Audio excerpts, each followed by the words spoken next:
around my story. I adore detective adventures and solving puzzles that others can't. I'm crazy about this. I love challenges and mysteries. I'm Ramon. But my father's nickname for me is Megamind. I'm 14 years old, and I'm typically ranked number 1 in my class every year. I have become famous for solving riddles. Many comers have tried to unseat me, but all have failed. I love to examine minute details. But let me get on with telling you my story. One hot summer, we had just finished our exams at school and were going on summer break. So I organized a trip to the beach with my friends. Beach weather is amazing. Clear skies, cool ocean breezes, sand, and sun. Just amazing. One day, before my beach trip, my mother handed me a letter from my grandmother. I was surprised and thought it was a little weird because Granny owned a hotel in the surrounding area nearby. It had wonderful views all around it. I had opened the letter, which read, "Dear Ramon, how are you? I hope you're enjoying your summer break. Would you mind spending a couple of days with me? I have a serious matter that I would like to discuss with you. Granny." Initially, I thought that it was probably some silly matter. But then my inner voice told me that it might be important. I was conflicted between going on my beach trip or visiting my granny.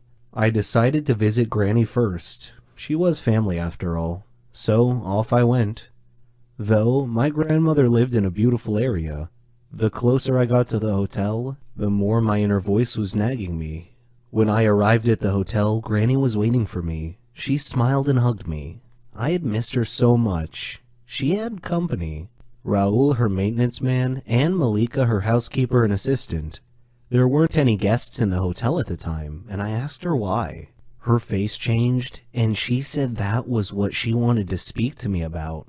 So we went to her room to talk. She then proceeded to tell me that the hotel was haunted.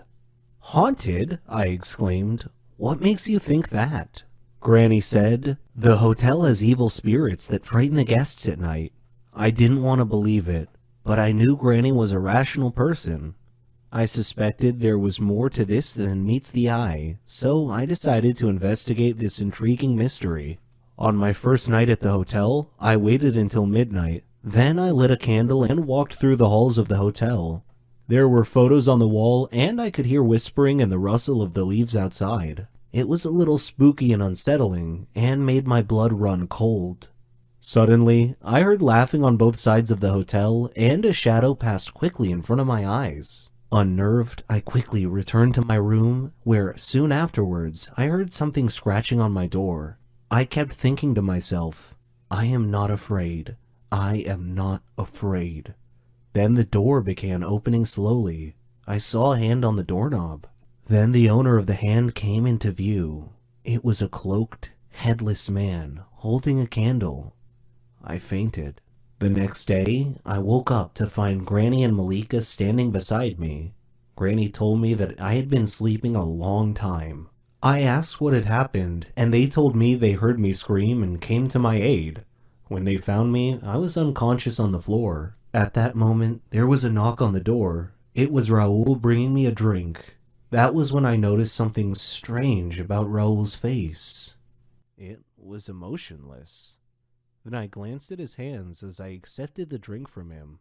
That night, I again walked around the hotel. I found some steps at the end of a corridor that led to the basement. Down in the basement, I opened a maintenance door and found a tape recorder and a pile of clothes on a table. Suddenly, the lights went out.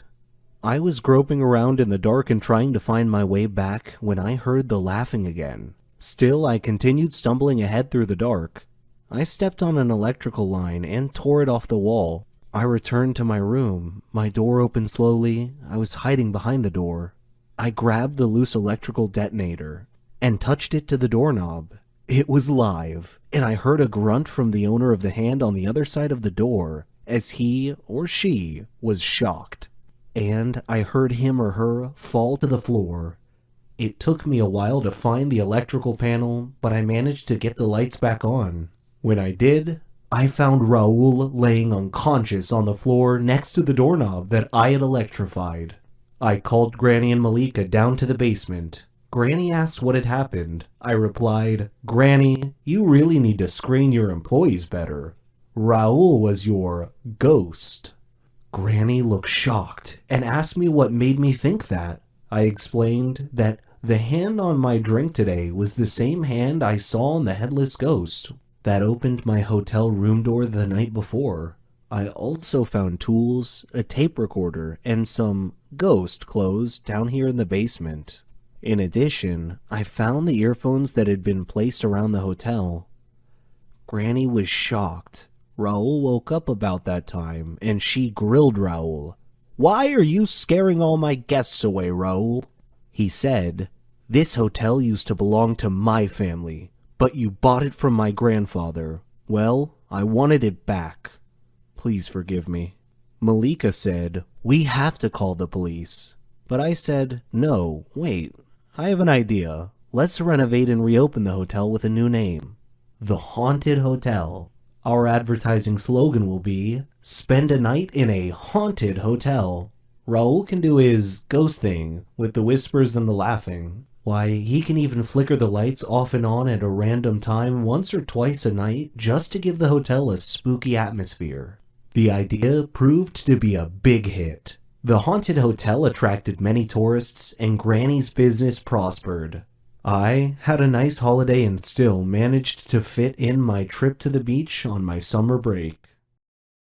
Hello everyone, I'm Lauren. Did you ever wonder what it would be like to have your life completely destroyed by someone close to you? Ever thought about what you would do then? I didn't have time to think, because that's exactly what happened to me. It all started 2 years ago. I lived a quiet life with my mom and dad and my sister. I loved my family. We were always together. We were happy until that fateful day. My dad got fired from his work, a big company. He had worked there for 20 years. The only money we had then was what he had managed to save over the years. Finding a new job wasn't easy. It was a hard time for all of us, especially my dad. He was becoming desperate. At times, he just sat there, quietly, deep in thought, and I rarely saw him smile since. One late night, we were still up waiting for him when he walked through the door. But something was different. He wasn't walking straight. It was the first time in my life seeing him drunk. I decided to take matters in my own hand. I started job hunting. I was lucky enough to find something suitable at a startup company. The pay was good enough, and the more I worked, the more I earned. I was trying my best to get our life back.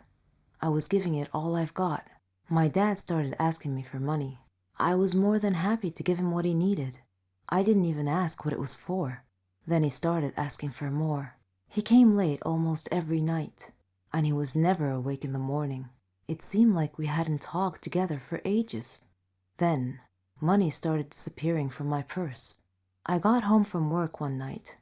It had been a long day, and I was really tired. I put my bag in my room, and I went to the kitchen to find something to